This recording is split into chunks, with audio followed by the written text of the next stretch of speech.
welcome to the channel. This is Nerd.World. In today's video I'm going back to the Babylon 5 universe, continuing my breakdown of Earth Alliance warships and vessels generally of humanity from the Babylon 5 universe. At least I'm sticking with humans for now.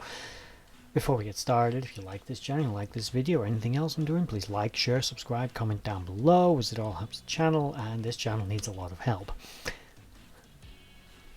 Today I'm looking at the Hyperion class. So, given that name because the first vessel that ever appeared like this on screen was the Earth Alliance warship, the Hyperion. So I always found a little suspect it was actually the Hyperion class, but anyway, we'll get to that. One last thing before we get started on the video, I have two other channels, Nerd.World Films, Nerd.World History, both will link down below. Please check them out if you're interested and you like this video. And now, onto the Hyperion class battlecruiser of the Earth Alliance.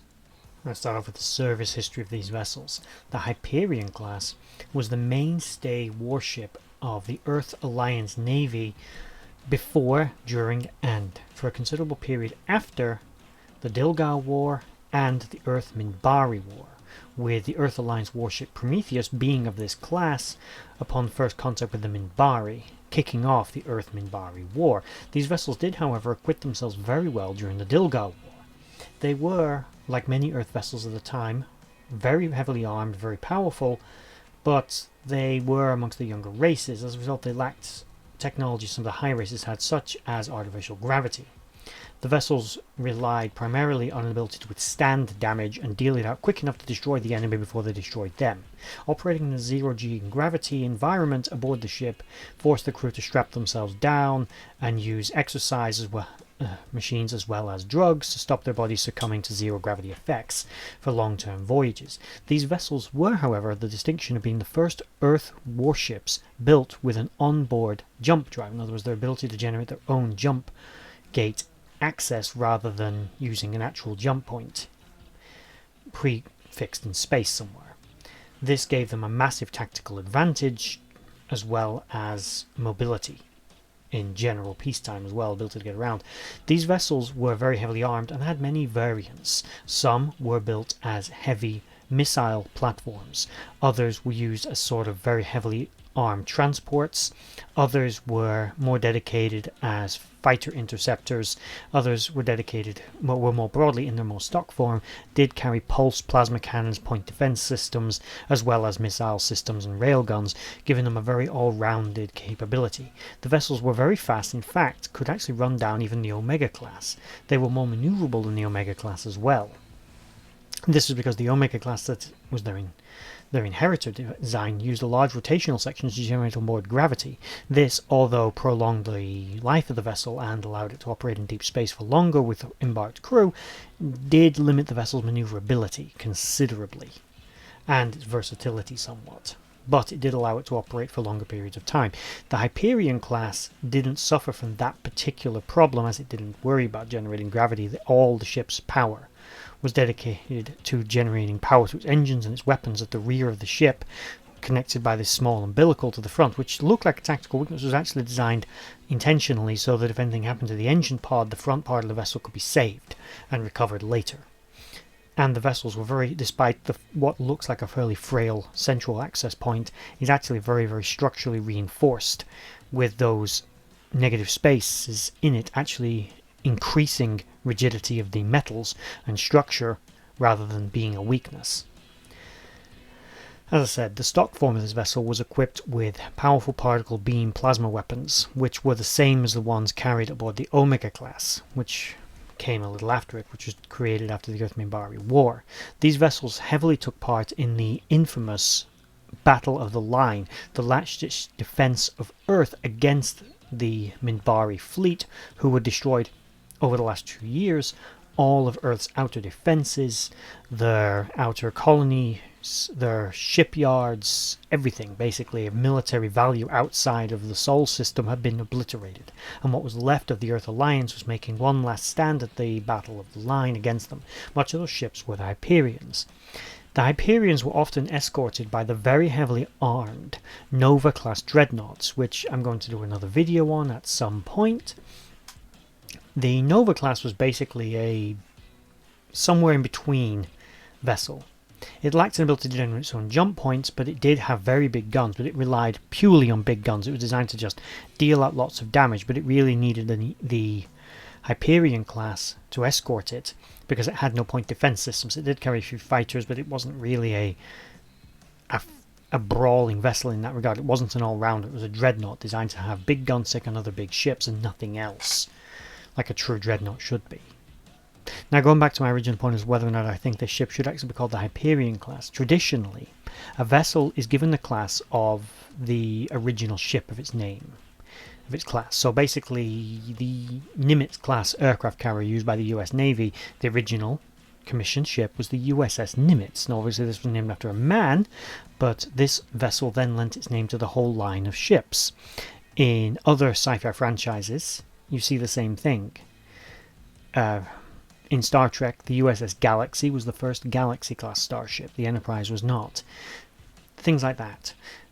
So the Hyperion, I find it odd that it happens to have been the vessel that arrived at Babylon 5, and that vessel must have been in service through the Minbari War, through the Dilgar War, and way before, because this vessel was not new at the beginning of the Dilgar War.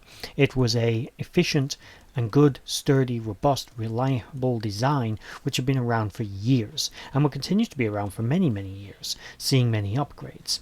In 2281, vessels of this class would see, possibly anyway, certain degrees of upgrades. Now, it's reasonable to conclude as vessels were refit and upgraded. Now, these vessels certainly never received a rotational section to generate gravity, but with the development of gravitic drives with the Warlock class, it's reasonable to assume that to extend the life expectancy of this resilient vessel, that it could have had a gravitic drive installed that would have enhanced its engines, its power plant, and given them the ability to generate gravity aboard the ship, massively extending the life of this robust vessel.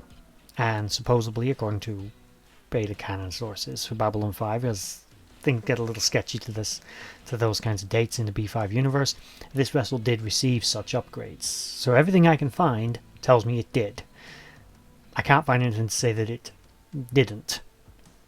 But I did think of some of it was a little suspect, but it seems to fit. You would. You got a good ship. You don't want to just get rid of them. These vessels are still very useful. So you upgrade them with the latest technology. You keep them going for another 20 years. Why the hell not? Build new ones with it. The Hyperion class proved its mettle in multiple wars, and although humanity technically, only on the technicality, won the Earth Minbari War, it was not really thanks to tactical brilliance. It was thanks to the Minbari surrendering at the Battle of the Line, which is another story entirely and needs its own video, really. The Hyperion class, despite being up against a technologically and tactically massively superior enemy, acquitted itself extraordinarily well against insurmountable odds, proving itself to be the backbone of the Earth Alliance Navy in the last truly large interstellar war that humanity would participate in. As remember, humans didn't really fight in the Shadow War, and by that point they already had the Omega class. The next real enemy they fought were the Drak, who were allies of the Shadows, but not truly the Shadows themselves. Anyway, again, complete other video needed. A massive story there. And there we have the Hyperion class, a fantastic ship, which is from a fantastic franchise that is hugely underrated, and it as a space opera, as a 5-part installment series, it is magnificent. It is one of the best written semi-hard science sci-fi series you will ever watch. And yes, the special effects have not held up, but it was made in the mid-90s. This show is amazingly well written and amazingly well acted, and it had some fantastic people in it, such as the late Andreas Katsulas, who he was Jakar. I think I've said this in another video. He was amazing, truly amazing. I cannot recommend this show enough.